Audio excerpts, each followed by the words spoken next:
thing is a series of, why does Gandhi do this? Call it off.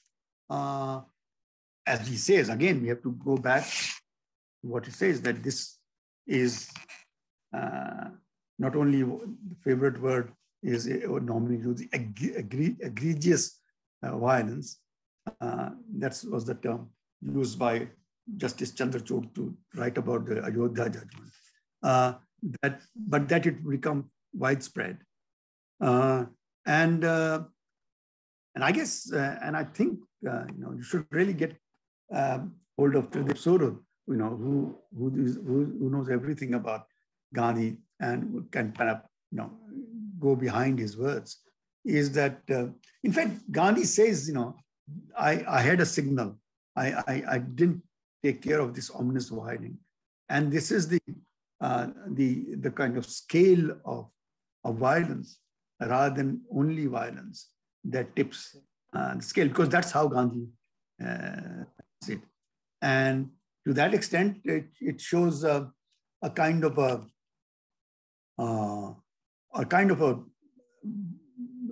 how Gandhi is in his complete following the idea of ahimsa is different from Nehru and others, because Nehru then writes this letter about, and several other, leaders say that. So whether this, killing of 22 policemen in this place would be a signal for others, I don't know. But I think in my book, I have a chapter called fraudulent reports or something, these are rumors. In fact, I think I used the Bhojpuri word, which is udan ghai, something that is,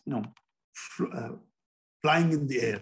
Rumor flies. It doesn't walk. It doesn't run. It flies. And there are people, sadhus coming or somebody coming from another district saying that Swaraj has been declared. Perhaps Gandhi also, it's not simply Gandhi, but Swaraj. Gandhi, this is not the Swaraj I have, I've been building.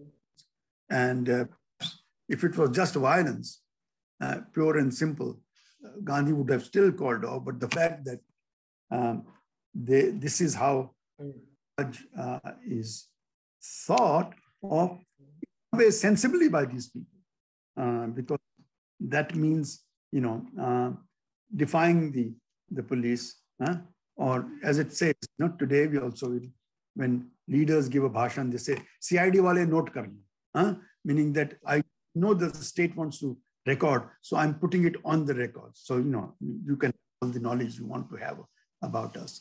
So, yeah, but, to be very frank, meaning I didn't spend too much of time on Gandhi's, that I discussed that actually, but perhaps too cursorily, is the crime of Chauri Chaura. Because, because that would be an analysis in almost, I'm saying it might be sound somewhat fascist in Gandhi and Gandhi's psychology or something like that. Have Sudhir Kakkad, for instance, would write about it. So I, to kind of put a different cross, while most of the people are asking the question generally, why do you do that? And because they want to, understand where would national movement be, et cetera, et cetera. I am also, I'm not interested in why did the peasants do that. I'm saying that quote unquote act by the peasants and the fact that the state obviously could not let this quote unquote crime go unpunished creates, an archive. And it is this archive that exceeds the sum total of information and knowledge that the state wants. They have done it. And then it's also lucky that the records were available and that they allowed me to look at it, and that there were people that I interviewed. As I say, that I was walking out of the courts, and I was to the extent a policeman looking for the relatives of the writers. So as a historian who wants to understand Chauri Chaura, also because it happened just 15 miles away, and I'd heard about it, but it's not a I'm sure there could be other ways of doing it, but or if I hadn't got hold of the court records, I would have gone empty-handed to Aranjit, who's been pressing me after I finished the sugar book. He looked at it very carefully, and he's now 99, so I've known him for 50 years, and and he was very, very interested in this because he was in India in 1970 when we all met him. He was under contract to write 2 volumes on Gandhi, which he didn't because there was the student movement and so on, from which we all came, 1970, etc. So it's to that extent, the state creates the archive for itself. Mm-hmm. To that extent, the state archive is at the service of the state, and so that there is the authoritative information about what happened, also an authoritative information about how people, once they break the law, are punished, for how long, and so on. So in fact, when the case moves from the sessions judge in the district to the High Court, there's what is called paper book. All the evidence is printed in 4 volumes and presented. So at that level of the High Court, where they are not really going into the narrative, they are looking at the actual court proceeding, whether to what extent the punishment is justifiable or not, so that the judge hasn't erred. And they might also be arguing that the judge was too near the event, and that we must look at in the long term, and perhaps he misconstrued or exaggerated the particular application of a section of the Indian Penal Code. So, so it is, to some extent, it is chance. Chance, yes, because behind every event, there is a record under the rule. Now there are telephone calls, and also because I got an access. The fact that I discovered these huge volumes on Chauri Chaura is because such things were preserved. It simply the Chauri Chaura case. While when I was writing this, everybody, even when I was writing the sugar book, people said, why don't you look at the Chauri Chaura case? When I looked at it, that's when I first looked at it. And the map, that is the book, I actually drew it in 1975 for working sugar. And so at that point of time, I had a little bit, but it's not important. So, these records were created. Now, how the state has preserved it at the district level is what is important. Mind you, there is no record room.